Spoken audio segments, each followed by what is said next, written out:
नमस्कार दोस्तों, मैं अंकुर उपाध्याय स्वागत करता हूं आप सभी का आपके अपने YouTube channel share market analysis में। आज एक बार फिर बाजार ने अच्छी ओपनिंग दिखाई है। काफी सारे इन्वेस्टर्स के दिमाग में कल का ट्रेडिंग सेशन जरूर होगा। वो बस यही सोच रहे होंगे कि ओपन तो भाई कल भी अच्छा हुआ था, लेकिन एट द एंड बहुत बुरा हुआ। जो सुबह प्रॉफिट था शाम को लॉस में बदल गया। क्या आज भी ऐसा ही होगा? क्या हमें यहाँ पे पोजीशन हल्की करनी चाहिए? देखो, दो पर्पस होते हैं आपके जब आप पैसा लगाते हो। एक होता है व्यू लॉन्ग टर्म इन्वेस्टमेंट का, एक होता है शॉर्ट टर्म का। शॉर्ट टर्म के लिए मैं बिल्कुल भी बात नहीं करूंगा। तो अगर आप मेरी वीडियो देख रहे हो, मेरा ओपिनियन सुन रहे हो, मेरा व्यू समझ रहे हो और आप फिर अपनी तरफ से कह रहे हो भाई ये तो ये हो गया अगले दिन ही, तो फिर वो गलत है। मैं यहाँ पे बात कर रहा हूँ मिनिमम 6 महीने के टाइम फ्रेम से कम 6 महीने का टाइम फ्रेम तो आपको रखना ही रखना पड़ेगा। क्योंकि आजकल जो हो रहा है ना वो एक्सेप्शनल हो रहा है। वो बहुत ही मतलब अलग लेवल की चीजें चल रही हैं। एग्जाम्पल के रूप में एक दिन इंडेक्स 12.5% क्रैश होता है जापान का, अगले दिन इंडेक्स 10% ऊपर हो जाता है जापान का। फिर वहां पे कमेंट आते हैं कि हम अपने बाजारों के लिए जो हित में होगा वो करेंगे, और उसके बाद एक बार फिर से इंडेक्स 2-2.5% ऊपर है आज। तो इतनी ज्यादा वॉलेटिलिटी में आई थिंक मेरे को नहीं लगता कि कोई भी ट्रेड पॉसिबल है। एक और एग्जांपल देना चाहूंगा अगर अमेरिका का, ये लाइव एग्जांपल है डेली बेसिस के मार्केट्स के। अमेरिका में मैं आपके साथ बात करूं तो 800 पॉइंट नीचे होता है, ऊपर जाता है, वापस नीचे आ जाता है। कल भी अगर आप देखें तो एक समय पे डाउ जोन्स में लगभग 600 पॉइंट 700 पॉइंट्स के करीब की शानदार तेजी थी। बंद कितना हुआ? 300 पॉइंट बढ़कर। मैं अगर डे हाई से काउंट करूं तो ऑलमोस्ट 450 पॉइंट नीचे बंद हुआ है डाउ जोन्स, और बढ़कर बंद हुआ है 294 पॉइंट्स। जितना ऊपर से नीचे आया उतना तो बढ़ा भी नहीं है। तो ये सारी चीजें अभी चल रही हैं। तो वॉलेटिलिटी में मेरे को नहीं लगता, मैं हमेशा कहता हूं कि वॉलेटिलिटी में आज तक का इतिहास है, ना किसी ने पैसा बनाया ट्रेडिंग करके, ना आगे कोई बना पाएगा। कहने वाले कहते रहते हैं कॉल ले लो, पुट ले लो।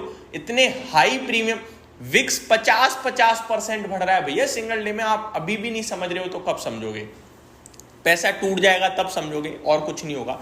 तो ये सारी चीजें होगी। अब आते हैं इन्वेस्टमेंट पर्पज से कि बाजार में क्या कल की तरह होगा। देखो, मैंने कल भी कहा था, आज फिर कह रहा हूं कि 24,400 ऊपर में मेरे लिए इंपॉर्टेंट है, 23,800 नीचे में। उस बीच में इधर से थप्पड़ मारो, उधर से थप्पड़ मारो, ढोल बजा दो, कोई दिक्कत नहीं है।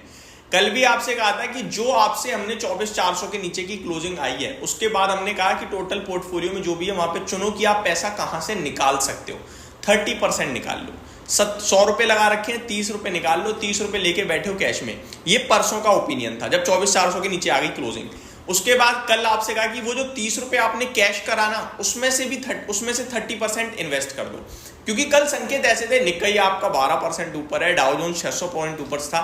तो वो सारी चीजें देखते हुए मेरे को लगा कि शायद शॉर्ट टर्म में भी इससे ज्यादा गिरावट नहीं होगी, मार्केट सेटल होते हुए दिख रहे हैं। तो उस 30 रुपए में से 30% लगाओ, यानी 9 रुपए वापस लगा दो। लोगों ने एक मिसकंसेप्शन बना लिया कि भैया 30% कल बिकवाया आज लगवा रहा है। भैया जो 30% कैश करवाया उसका 30% कल लगाने को बोला, ठीक है? ये मैंने क्लियर भी किया। यानी आपका जो कैश 100 रुपए में से 30 रुपए कैश आया था 30%, उस 30 रुपए का 30% 9 रुपए होता है। 9 रुपए कल आपने मार्केट में लगा दिया। अब आप एंजॉय कर रहे हो।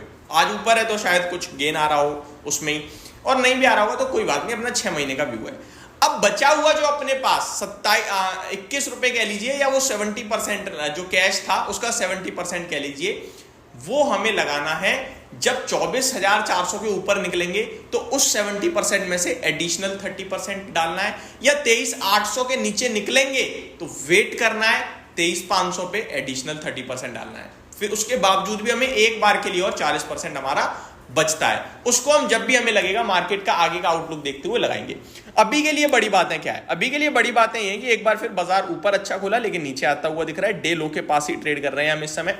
ये चीज थोड़ी सी नेगेटिव है। मार्केट ब्रेथ सुपर स्ट्रांग है और सुबह इससे भी ज्यादा स्ट्रांग थी, बट मेरे को लगता है कल की तरह आज नहीं होना चाहिए। यानी कल जैसे हम ऊपर से पूरा नीचे चले गए। इसके पीछे रीजन ये देना चाहूंगा मैं कि निक्केई एक बार फिर अच्छा हो रहा है, अमेरिका भी अच्छा करके गया है कल, प्लस आपकी अभी भी डाउ फ्यूचर्स अच्छा ट्रेड कर रहे हैं। तो शायद कल की तरह तो नहीं होना चाहिए। गिरावट के बाद वापस से ऊपर आना चाहिए बाजार। बाकी अभी नो ट्रेड जोन में बैठा है। जिसने कल 30% नहीं लगाया था कैश में वो चाहो तो आज अपने अच्छे स्टॉक्स ढूंढ के 30% लगा सकते हो, क्योंकि इस रेंज के बीच में आपने थोड़ा बहुत तो डालना है। अगर रेंज में ऊपर ब्रेकआउट आ गया तो शायद कुछ मिस हो जाएगा, और नीचे ब्रेकडाउन हुआ तो आपके पास बड़ा पैसा पड़ा ही है, वहां पे आप चाहोगे तो लगा सकते हो। ये मेरा व्यू बन रहा है सिंपल सा। स्टॉक स्पेसिफिक एक्शन भरपूर है, मेटल, एनर्जी, ऑटो, आज मतलब इंडेक्स सेक्टर स्पेसिफिक सब हरे निशान में, कुछ लाल है ही नहीं। मार्केट ब्रेथ सुपर स्ट्रॉन्ग है, मिड कैप स्मॉल कैप बहुत अच्छा कर रहे हैं। बैंक निफ्टी थोड़ा सा नेगेटिव होता हुआ दिख रहा है, दोबारा 50,000 के नीचे फिसलता हुआ दिख रहा है। आपके लिए बात करें अगर टॉप गेनर्स की, तो ऑयल से रिलेटेड कंपनियां थोड़े एक्शन में है। OIL 7% ऊपर है, ONGC 6% ऊपर है। कैम्प्स में बढ़िया तेजी है, जनता फार्मा सफारी इंडस्ट्रीज में अच्छी तेजी आते हुए दिख रही है। कल टाटा मोटर्स के नंबर्स मैंने कवर करे थे, काफी सारे कमेंट्स आए, भाई गलत गाइडेंस मत दो, प्रॉफिट ज्यादा आया है, प्रॉफिट 1190 करोड़ का है, आप 975 करोड़ बता रहे हो। बिल्कुल सही कह रहे थे आप, बट आपका कहने का तरीका थोड़ा सा कैजुअल था, आप लोगों ने ट्रोल ही कर दिया। एक्चुअली में मैं आपके साथ कोशिश करूंगा यहाँ स्क्रीनशॉट लगाने की। आप देखिए यहाँ पे पढ़िए, consolidated net profit 9.71 billion rupees, जो कि होता है 971 करोड़, और यही मैंने आपके साथ कहा था। लेकिन सबसे इंटरेस्टिंग ये, मैंने बाकी के पैरामीटर्स पे आपको होगा कि अनुमान से सब कुछ अच्छा आया है, केवल प्रॉफिट नीचे दिख रहा है, कुछ एडजस्टमेंट हो सकते हैं। एक्चुअली में एडजस्टमेंट नहीं थे, ये स्क्रीन पे ही प्रॉफिट गलत दिखा रहा था मेरे। अदरवाइज जो आप लोगों ने कहा ना 1190 करोड़ वही प्रॉफिट है। हर एक पैमाने पे टाटा पावर के नंबर दमदार थे, और कल मैंने यही कहा था, बस ये कहा कि प्रॉफिट का आंकड़ा थोड़ा सा दिक्कत में दिख रहा है और शायद कोई एडजस्टमेंट है। एक्चुअली में एडजस्टमेंट नहीं थे, इस ऐप ने हमें गलत नंबर शो करे थे। तो जो मेरे को दिख रहा था मैंने बस वही बताया। ऐसा नहीं कि मुझे दिख 1190 करोड़ रहा है और मैं 971 करोड़ बता रहा हूं। तो ये थोड़ा सा ऐप के चलते हमारी गलत इंफॉर्मेशन पहुंची, अदरवाइज हमने सारी चीजें सही करी थी टाटा पावर में। तो ये आपके लिए मैंने अपडेट भी दे दी। टाटा पावर्स के नंबर्स अच्छे हैं हर एक पैमाने पर, स्टॉक नीचे आता हुआ दिखाया आज, बट टेंशन मत लीजिए, ऊपर आ जाएगा। तो ये मेरी तरफ से आपके लिए एक डिटेल वीडियो थी पहली। अगली वीडियो में स्टॉक स्पेसिफिक बात करेंगे। Thank you so much for watching this video. Have a great day guys.